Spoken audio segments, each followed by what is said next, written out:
You are listening to Designed to Be Awake with Mick Kubiak.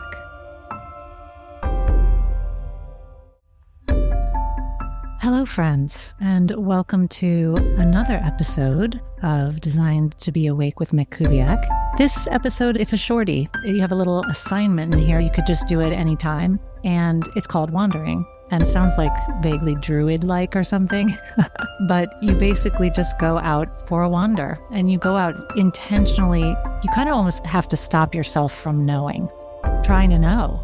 It's fascinating to watch your own mind struggle with it. So many of these things, well, all of life, I would claim, actually, is just an opportunity to observe the contents of our own minds. You know, this world is just a mirror and an opportunity and a dance.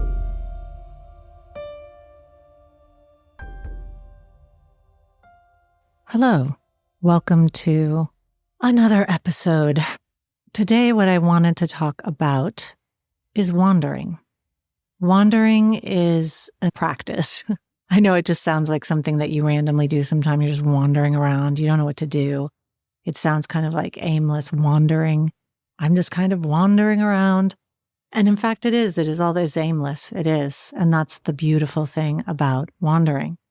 And when you actually choose to practice wandering, it really gets quite interesting because you're consciously letting go of imagining that you're going somewhere and yet you're moving. So a simple version of wandering is just to step out your front door and just wait for an impulse to move. Like, are you going to go left? You're going to go right? You're going to walk straight? You wait to find out. And you feel an impulse and you just go that way. And then you just keep going. You might plan to wander for 15 minutes. That's a brief wandering, in my opinion. I think an hour of wandering is really cool because it challenges so many of the mechanisms that we have in place for feeling in control and for feeling like we need to be in control. I know where I'm going. This is the destination. I've got a plan. I'm doing it. And sometimes that's fun. I mean, I actually love just being like busy and intentional, moving really quickly and checking things off my list. And it's fun. Like speed is fun. And so is knowing and intention. It's just that I think we're stuck in that a lot. And we don't often let ourselves just not know and experience what it's like to not know. We've been taught that knowing is the ideal. You know where you're going, and it's not really. It's just one way of doing things. It's very active, it's very purposeful, it's very intentional, and it's good in balance. It's just also really good to try something different. Try moving through the world with a different intention. Try not knowing. I don't know where I'm going. I have no idea what I'm doing. And I have no intention of finding out. I'm just going to wander. I might go by a store and then I'll go in there and I'll find out what's going to happen. I don't know in advance. I'm going to run into somebody, and instead of being like, oh, I know what I'm going to, hi, how are you? Like I've got my social nicety groove on. Instead, just look at the person, connect, just take a breath and really look at the person. We don't do that a lot. Don't freak anybody out. Although, why not? Go ahead. I don't care. Freak someone out. They'll be like, I saw Mick and she just stared at me and breathed. It was weird. I don't do that to people. I do have a mechanism that kicks in to make sure everyone's comfortable.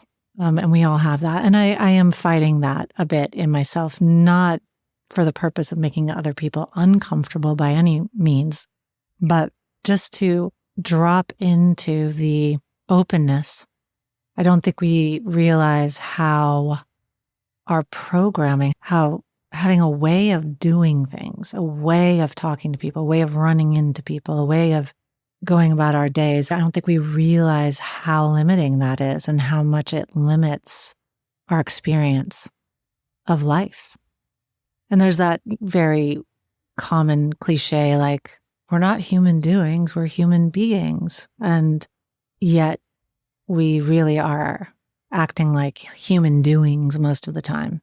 And this experience of being is not even really something anyone talks to you about. I know my mom just thought Zen meditation was just insane. She said, I don't know what they're doing. They're just kind of zonked out. And I was like, actually, you're zonked out. Okay. They're actually present. God bless her.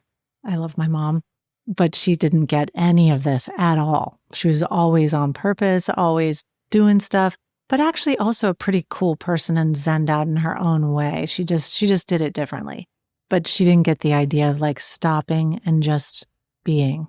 And that's what meditation is just trying to start to get you to think about doing. Don't just do something, sit there, right? Another little spiritual cliche that you see around. Don't just do something, sit there. So that's why we're sitting, because we're just trying to counteract this other way of being that's so dominant in the world today, and that we just do because we've been programmed. And what we want to start doing as we grow more conscious and expand our awareness is to do less and less of what's programmed and to start to become free. And so something as simple as wandering is actually an act of self-liberation from programming, from expectations, from the normal way. And so this is just a short little episode suggesting that you find some time today or this week to wander. Don't know. Take some time not knowing where you're going, who you're going to see, what you're going to say when you see someone, who they are. If you encounter someone and you can already see it, right? You see your neighbor coming down the street, you've already got an entire story about them. You like them or you don't like them. They annoy you, or they seem are they aloof? I don't know. They're friendly, overly friendly. Oh God, this is going to be exhausting. I can't. Right? Immediately, we just crowd the moment with stories from the past. And if you can start to see those stories rise up and start to kind of pull you into their tail, if you can see it, you can start to put some space around it and kind of pull back from it, pull back from the story of who this person is. Because the reality is you have no idea, right? You know their programming, but there's something else there too. And how much of the way people are to us has to do with how we are to them? I would say a lot. So the idea of just dropping your story and encountering the person as if you're seeing them for the first time, you don't know who they are, is a really interesting exercise. And in my experience, it has opened up doors that I didn't know were there. So yeah, that's just a little extra thought. And that's it for this episode. Have a wonderful wander. Thank you so much for listening today. This episode and every episode would be impossible without my amazing team.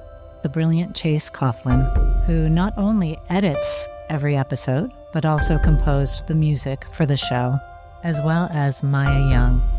If you enjoyed listening, please leave us a review.